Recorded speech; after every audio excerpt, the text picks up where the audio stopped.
Bonjour à toutes et à tous pour cette édition de l'Amérique latine décryptée du mois de juin 2023.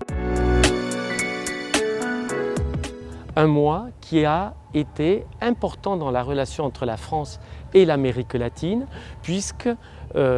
durant tout ce mois de juin, la semaine de l'Amérique latine et des Caraïbes a continué à se développer, à se dérouler, et c'est dans ce cadre que l'ATFRAN a tenu à participer à cet événement qui depuis plus de 10 ans maintenant marque chaque année une série d'événements, une série de rencontres culturelles, scientifiques, associatives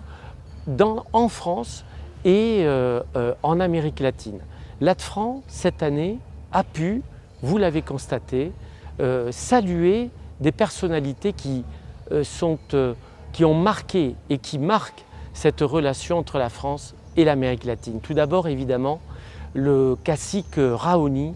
à qui l'ATFRAN a remis un prix spécial pour toute son action, sa contribution non seulement à la préservation de l'environnement de l'Amazonie, mais également pour son action de sensibilisation au niveau mondial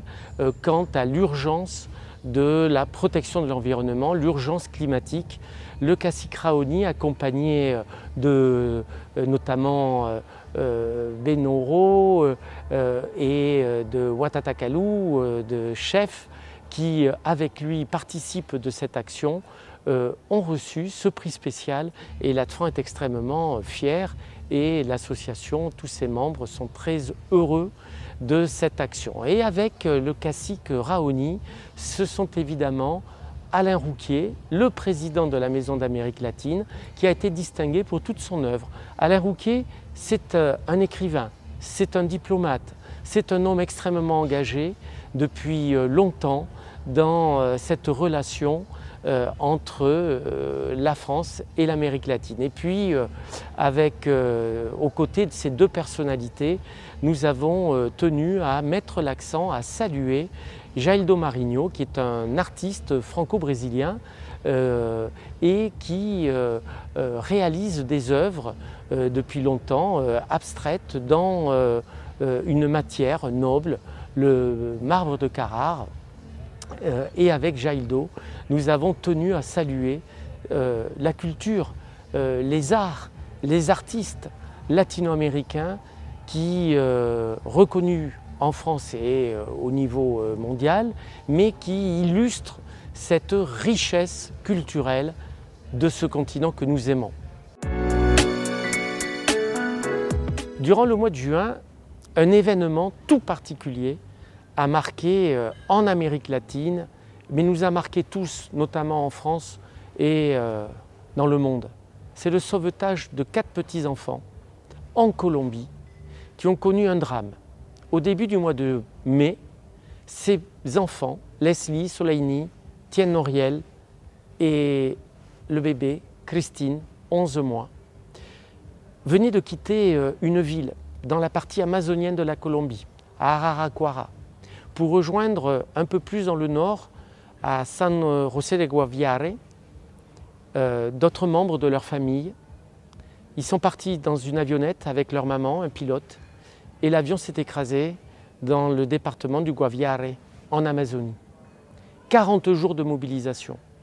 40 jours d'angoisse, 40 jours d'inquiétude, mais 40 jours également d'espoir ont uni le peuple colombien, ont rassemblé les Indiens Witoto, dont sont issus les 4 enfants, mais également l'État à travers les forces armées, qui ont uni leurs forces, leur connaissance du terrain. Les Indiens connaissent la forêt, se fondent avec elle, respectent l'esprit qui habite, selon eux, la forêt, en l'occurrence amazonienne, et les forces armées, des forces d'élite qui ont recherché, en communion avec les Indiens, ces 4 enfants qui ont été retrouvés 40 jours après, vivants, en Amazonie colombienne. Cette histoire, elle rassemble toutes des ingrédients qui en ont fait un événement exceptionnel, du drame, le crash d'avion, la perte de la maman notamment et du pilote, mais également cette recherche, cette volonté de comprendre un environnement pour sauver 4 vies de 4 enfants. Ces enfants ont été retrouvés et ont été sauvés. Ils sont actuellement à Bogota parce qu'ils ont souffert de dénutrition, de déshydratation, même s'ils ont su se fondre dans les éléments. C'est une très belle histoire qui porte un espoir dans cette recherche d'unité qui marque les pays actuellement de l'Amérique latine, une Amérique latine qui, au sortir de ces dernières années difficiles, notamment sur le plan sanitaire, est à la recherche d'une nouvelle union,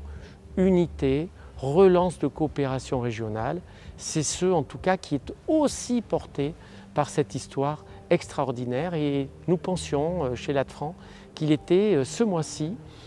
aux côtés de cette semaine de l'Amérique latine et des Caraïbes, de pouvoir illustrer cet espoir que porte l'Amérique latine avec une histoire tout à fait extraordinaire. Chers amis, merci de nous avoir accompagnés pour ce numéro de l'Amérique latine décryptée et depuis le début de l'année, nous nous retrouverons au mois de septembre pour une nouvelle édition de l'Amérique latine décryptée. Les événements ne vont pas manquer, ils seront notamment électoraux, nous allons voir ce qui va se passer notamment au Guatemala, mais également culturels, économiques, bref, ils sont à l'image de cette dynamique latino-américaine et de la force de la relation qui l'unit à la France. Hasta pronto, queridos, queridas amigos, hasta luego, see you soon.